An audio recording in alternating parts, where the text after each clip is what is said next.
Before we begin, if you want the full continuation of these stories, more uncensored 18-plus ancient BL content, extended scenes, and unlimited royal forbidden romance, you can join us on Patreon at SpicyAncientBL. YouTube does not allow us to show or monetize everything freely here, so the deeper and more intense versions are waiting for you there. You can find the link in the description and pinned comment. Water is a terrible way to die. It is cold, it is panic, and it is entirely unromantic. When I opened my eyes in this world, I was coughing up half a lily pond, my lungs burning with the kind of agony that tells you, very firmly, that you are still alive. The original owner of this body was not so lucky. His name was Shen Yu. He was 22 years old, the youngest son of a disgraced noble clan, and he had thrown himself into the frozen waters of the imperial northern palace because the crown prince had looked at him with disgust at the winter banquet. That was it. That was the grand tragedy. A look of disgust from a man who wore gold silk and a heart made of absolute ice. Shen Yu's memories hit me the moment the palace guards dragged me onto the frozen stone of the courtyard. They played out in my mind like a tragic, terribly directed theater play. I saw 2 years of unrequited, desperate love. I saw Shen Yu kneeling in the snow to beg for the crown prince's attention. I saw him embroidering protective talismans until his fingers bled, only to watch the prince toss them into the fire. I saw a young man who had hollowed himself out, entirely, just to be a footstool for a future emperor. And then, I saw the water closing over his head. That was where he ended. And where I began. I am not Shen Yu. I am a man who died in a hospital bed, in a world with sterile white lights, heart monitors, and the smell of antiseptic. I had 30 years of life behind me, a degree in historical literature, and a deep, fundamental exhaustion with dramatic people. So when I woke up shivering on the frost-covered marble, staring up at the intricate, sweeping roofs of the ancient palace, I did not cry for the crown prince. I just turned to the side, spat out a mouthful of pond water, and asked the terrified servant hovering over me, "Could someone please get me a towel? The dramatic tension is ruining my posture." The servant just stared at me, trembling. The next 3 days were a masterclass in disappointment for the palace gossips. They expected the disgraced Lord Shen to wake up weeping. They expected me to starve myself, to write blood-stained letters to the crown prince begging for forgiveness for the disruption I caused. Instead, I asked for hot water, a very thick blanket, and a bowl of chicken congee. The pavilion they had placed me in was located in the farthest, coldest corner of the imperial estate.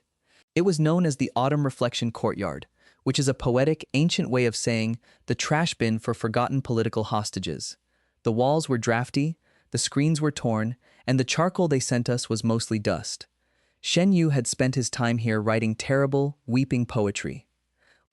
I spent my first week here plugging the holes in the paper screens with rice paste, reorganizing the library, and figuring out how to bribe the kitchen staff with the few silver hairpins the original body had left over. I found that I liked this body.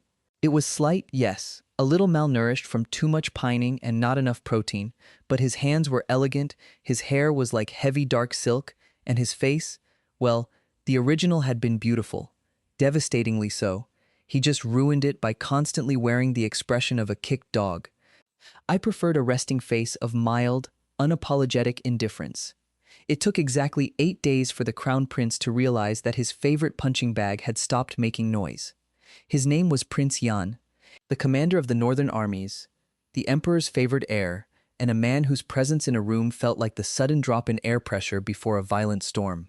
I was sitting on the wooden veranda, wrapped in a terribly ugly but very warm quilted robe, drinking tea that I had brewed myself from pine needles and dried orange peels.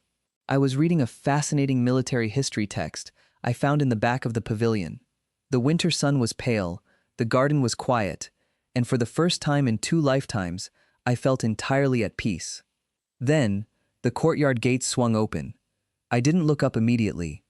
I heard the heavy, rhythmic sound of armored boots against the stone. I heard the collective, terrified gasp of the few servants in the yard as they dropped to their knees, pressing their foreheads to the freezing ground. I took a slow, deliberate sip of my tea. It was slightly bitter. I made a mental note to add a drop of honey next time. Shen Yu. The voice was deep. It resonated in the chest. It was the kind of voice that commanded armies to die and expected them to say thank you. In the original Shen Yu's memories, that voice was a trigger for immediate, trembling obedience. My pulse did not flutter. My breath did not catch. The man who loved him was dead at the bottom of the lily pond. I placed my teacup down on the wooden railing, carefully marked my page in the book, and finally looked up. Prince Yan was standing at the bottom of the veranda steps. He was tall, impossibly broad-shouldered, wrapped in a cloak of black fur over dark crimson robes. His face was carved out of unforgiving marble, sharp jaw, straight nose, and eyes as dark and cold as obsidian. He was glaring at me, with a mixture of contempt and deep irritation. "Are you finished with your tantrum?" he asked. The tone was slicing, meant to draw blood. "Throwing yourself into the pond to force me to visit. Pathetic. Do you have any idea how much of a laughingstock you are to the court?" He waited. He was waiting for the tears. He was waiting for me to throw off my blanket, scramble down the steps, and grasp the hem of his dark robes. I looked at him. I really looked at him. I examined the arrogant tilt of his chin, the tension in his broad chest, the absolute certainty of his power. He was a very handsome man, objectively speaking, but his personality was, frankly, exhausting. "Your Highness," I said. My voice was calm, steady, and entirely flat.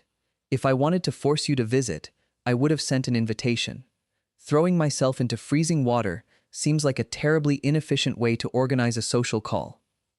The silence that fell over the courtyard was so absolute, so heavy, that I could hear the faint rustle of the wind through the dead branches above us. The prince's eyes narrowed. A sharp, dangerous crease appeared between his brows.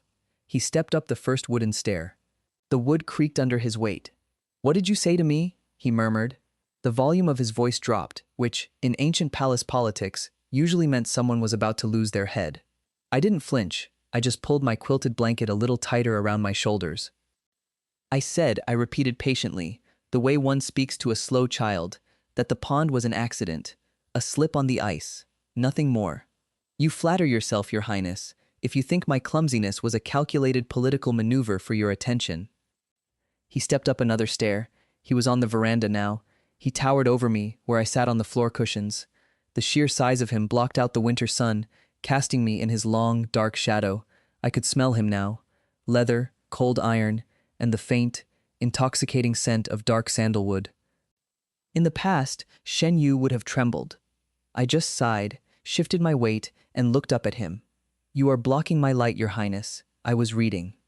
For a full 10 seconds, the crown prince of the empire simply stared at me.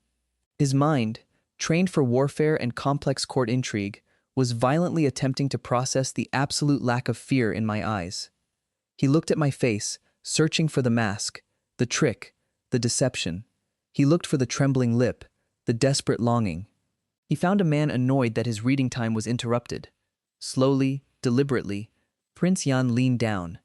He placed one heavy, leather-gloved hand on the wooden railing right beside my head. He leaned in so close I could feel the heat radiating off his massive body.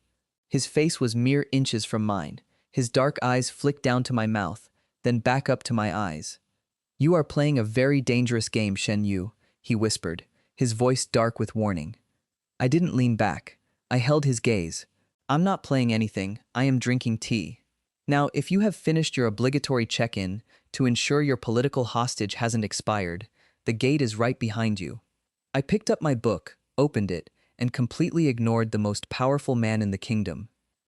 I heard a sharp intake of breath. I heard the leather of his gloves creak as his fist clenched. For a second, I genuinely wondered if he was going to draw his sword and cut me in half. Instead, he stood up abruptly. The rush of cold air hit my face as he pulled away. He turned on his heel, his dark fur cloak sweeping behind him like a storm cloud, and walked out of the courtyard without another word. When the gates slammed shut, the servants let out a collective, gasping breath of relief. I just turned the page of my book. That was the first crack in the foundation. You see, a man like Prince Yan is accustomed to resistance on the battlefield. He knows how to conquer enemies who hate him. He knows how to dominate those who fear him. He knows how to exploit those who love him. But he had absolutely no idea what to do with a man who simply did not care. Over the next month, my life in the autumn reflection courtyard became something of a quiet masterpiece. I stopped wearing the elaborate, suffocating court robes the original Shen Yu used to wear, to attract the prince's eye. I wore plain, unadorned silk in soft blues and grays. I tied my hair back with a simple ribbon. I started growing medicinal herbs in the frozen soil, using a glass-covering technique I remembered from my past life. I healed a servant's infected hand with a poultice, earning the quiet, undying loyalty of the courtyard staff. I was forgotten, and it was glorious.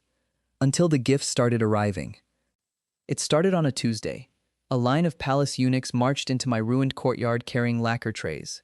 On the trays were winter coats lined with silver fox fur, boots of the finest northern leather, and a small, exquisitely carved wooden box containing high-grade silver needle tea. The head eunuch bowed perfectly, a gift from His Highness, the Crown Prince. I stood on the veranda, holding a gardening trowel covered in dirt. I looked at the extravagant wealth. I looked at the eunuch. "Why?" I asked. The eunuch blinked. "My lord? Why is he sending this?" I asked, wiping dirt off my cheek with the back of my wrist. "Did he poison the tea? Is the coat lined with itching powder? Tell him I respectfully decline.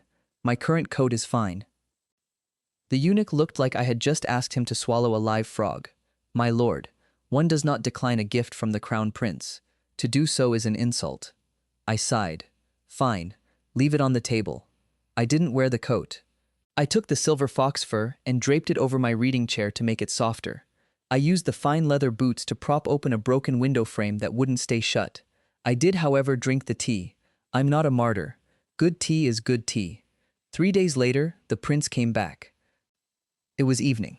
The sun had set, and the courtyard was bathed in the soft, golden glow of paper lanterns. I was sitting at my low wooden desk in my inner chamber, writing down modern recipes from memory, using a calligraphy brush. The door slid open without a knock. Prince Yan stood in the doorway. He wasn't wearing his heavy armor this time. He was dressed in dark purple sleeping robes, his hair loosely tied back, looking more human, but somehow twice as dangerous. His dark eyes immediately swept the room. They landed on his priceless silver fox fur coat being used as a chair cushion. They landed on his expensive leather boots wedged into the window frame. Then his eyes landed on me. I was wearing only a thin inner robe of pale blue silk, my hair falling over my shoulders. "You are using a tribute gift from the northern Khans as a doorstop," he noted. His voice was terrifyingly calm. "It's a very effective doorstop, Your Highness," I replied, not looking up from my writing. The draft in here was terrible. He stepped into the room and closed the sliding paper door behind him. The click of the wooden latch sounded very loud in the quiet room. The air shifted. The casual, dismissive distance I usually maintained suddenly felt very fragile. The room was too small for him. He walked slowly toward my desk. I kept my eyes on my paper, but I could feel the weight of his gaze. He stopped right at the edge of my table. I saw his bare feet, clad only in soft indoor slippers. "You didn't come to the courtyard to receive the gifts," he said softly. "I was busy." "Doing what?" "Digging up radishes." I heard a low, dark sound. It took me a moment to realize it was a chuckle. It was a rough, unused sound, like stone grinding against stone. "Shen Yu," he said, and the way he said my name sent an involuntary, completely treacherous shiver down my spine. It wasn't the cold, mocking tone from before. It was something else, something searching. He moved around the desk. Before I could react, he knelt beside me. Suddenly, he was right there. I turned my head and my breath hitched. He was so close that his shoulder brushed against mine. The scent of sandalwood and warm, clean skin filled my senses.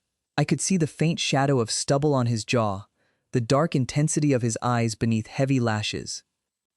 He reached out, his large, calloused hand, a hand that had wielded broadswords and ended lives, brushed against the side of my face. His knuckles slowly traced the line of my jaw. My heart gave a sudden, violent kick. I froze. "Who are you?" he murmured, his voice dropping into a breathless, velvet register. His thumb brushed over my lower lip. The touch was so light, so starkly contrasting his usual violence, that it felt like a burn. "You wear his face, you have his voice. But the man who used to look at me, he is gone. Where did he go?" I swallowed hard. My throat felt incredibly dry. I wanted to pull away, but my body refused to move. The sheer, magnetic pull of this man up close was overwhelming. "He drowned," I whispered, keeping my voice steady by sheer force of will. "You let him drown, Your Highness. This is what is left." His eyes darkened. The air between us was so thick it felt like water. His gaze dropped to my lips again, and for one terrifying electric second, I thought he was going to kiss me. I saw him lean in, the heat of his breath ghosting over my skin. And if you are enjoying this forbidden royal tension, remember, the extended and uncensored 18+ continuation is available on Patreon at SpicyAncientBL. The link is in the description and pinned comment. I turned my head away just as his lips would have touched mine. His mouth brushed the corner of my jaw instead. He lingered there for a moment, his breathing heavy, slightly uneven. Then, slowly, he pulled back. He didn't say another word. He stood up, looked down at me with an expression I couldn't read, and left the room. When the door clicked shut, I realized my hands were trembling. I put the calligraphy brush down before I dropped it. I touched the corner of my jaw where his lips had grazed the skin. It felt like a brand. I had made a miscalculation. A massive, fatal miscalculation. I thought by acting cold I would push him away. I didn't realize that to a man who had conquered everything in his life, an unbreakable, indifferent fortress was the most intoxicating challenge in the world. He was no longer annoyed by me. He was fascinated. And in the imperial palace, a crown prince's fascination is the most dangerous thing a hostage can possess. Things changed rapidly after that night. I was no longer ignored. Prince Yan began to summon me. Not to his bedchamber, thank God, but to the royal study, to the archery fields, to the imperial gardens. I was ordered to sit with him while he reviewed military reports. I didn't speak. I just sat on a comfortable cushion, drank his absurdly expensive tea, and read my books. Sometimes, hours would pass in complete silence, but I could feel him looking at me. Every time I turned a page, every time I reached for a teacup, his dark eyes tracked the movement of my wrists, the line of my neck. The court began to whisper. The forgotten, pathetic Lord Shen had somehow clawed his way back into the crown prince's favor, and no one knew how. The jealousy of the inner court is not a quiet thing. It has teeth.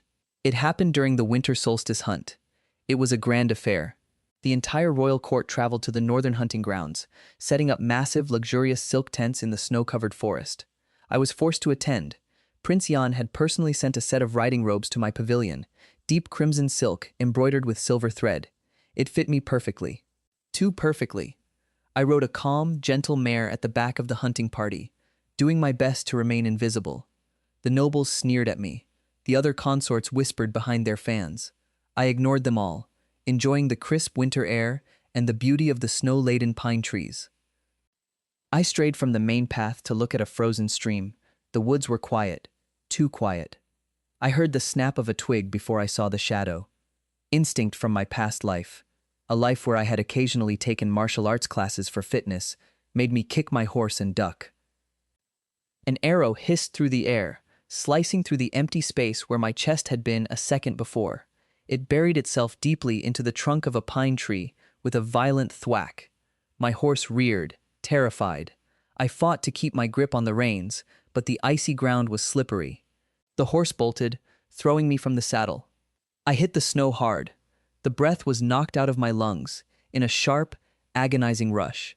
I rolled, scrambling to my feet, my modern mind screaming in panic. 3 men stepped out from the trees. They wore the gray cloaks of the Imperial Guard, but their faces were covered in black cloth. Assassins, brought in by someone in the court who didn't like the prince's new obsession. One of them drew a curved short sword and lunged at me. I scrambled backward, throwing a handful of snow into his eyes, but it was useless. I was a modern scholar in the body of a malnourished noble. I had no weapon.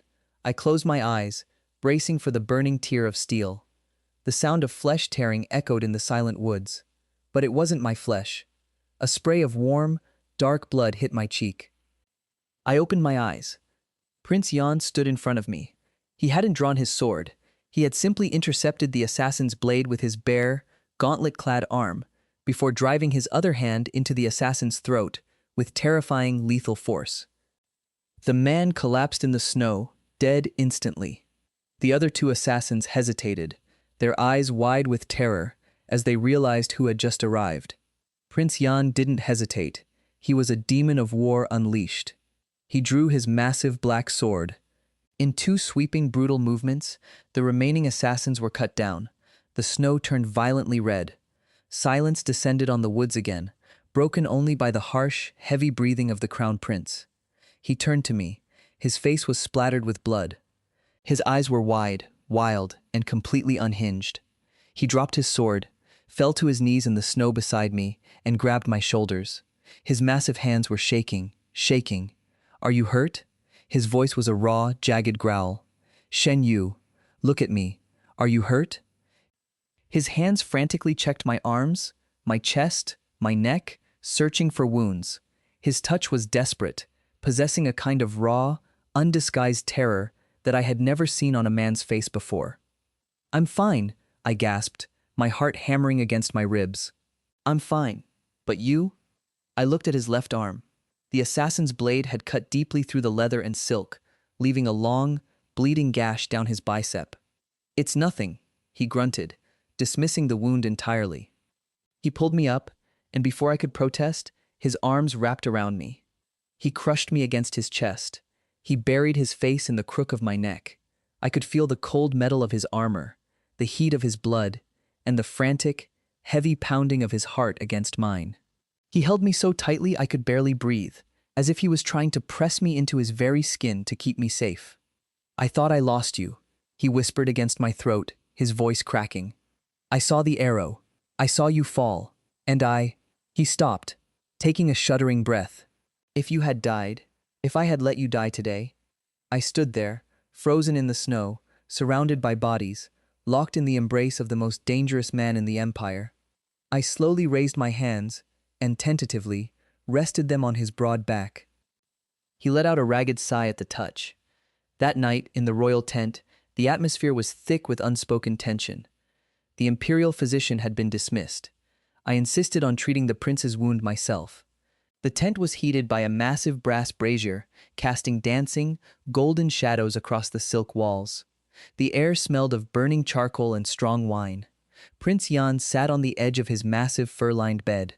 He had stripped off his armor and his upper robes. He was bare-chested. I knelt beside the bed, holding a basin of warm water and a clean cloth.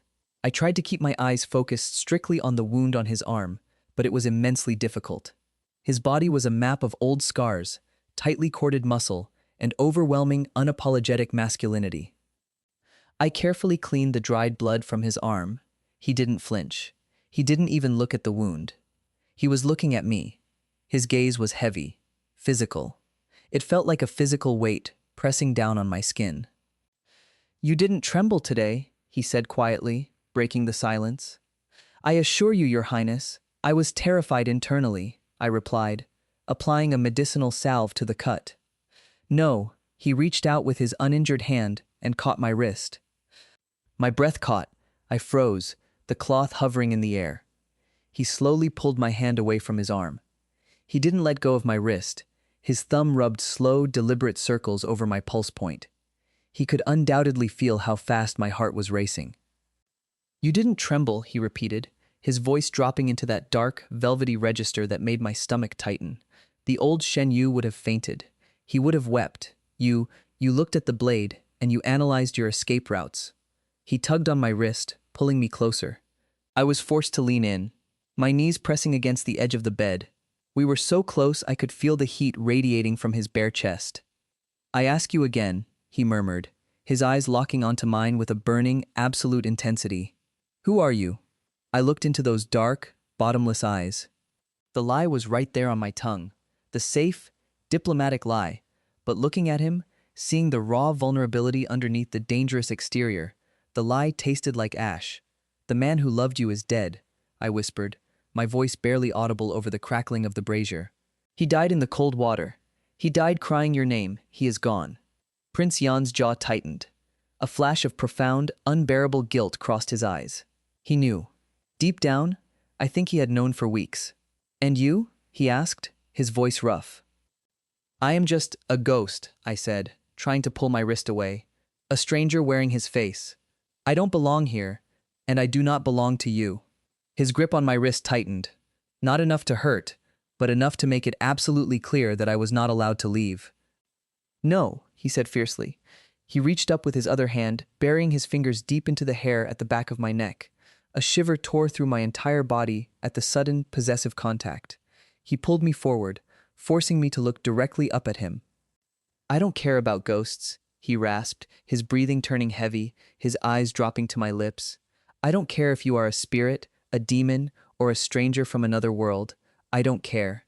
He leaned in, our noses brushed. The tension in the air was so thick it was suffocating. I could feel the frantic beating of his pulse, mirroring my own. You are here, he whispered, his lips brushing against mine as he spoke. The friction sent a jolt of pure electricity, straight down to my toes. You are in my palace, you are in my arms, and you are mine. I let you slip away once because I was a fool. I will burn this entire kingdom to ashes before I let you slip away again. I gasped. You don't know me. Then I will spend the rest of my life learning you, he answered. And then he closed the distance. He didn't kiss me, not yet. He just pressed his forehead against mine, his eyes squeezing shut, his chest heaving as he took a deep, shuddering breath of my scent. It was a gesture so incredibly intimate, so raw and desperate, that it completely shattered my defenses. My modern logic, my careful detachment, my cynical walls, they all crumbled under the sheer, devastating weight of his devotion. I slowly lifted my free hand. My fingers trembled as I placed them against his bare chest, right over his racing heart. He let out a low groan at the touch, his hand on the back of my neck tightening, pulling me flush against his body. The heat of him was intoxicating. The smell of him was overwhelming. I was trapped in a cage of silk and muscle, and for the first time since I woke up in this strange, ancient world, I didn't want to escape. Stay with me, he whispered into the darkness of the tent, his lips grazing my jawline, trailing a path of fire down to the sensitive skin of my neck. Just stay. I closed my eyes, leaning into his touch, the political hostage and the ruthless prince, bound together by a second chance neither of us deserved. I'm not going anywhere, I breathed. If you want the next part, the uncensored continuation, and more unlimited 18+ Ancient Royal BL stories, come join Spicy Ancient BL on Patreon. The link is waiting for you in the description and pinned comment.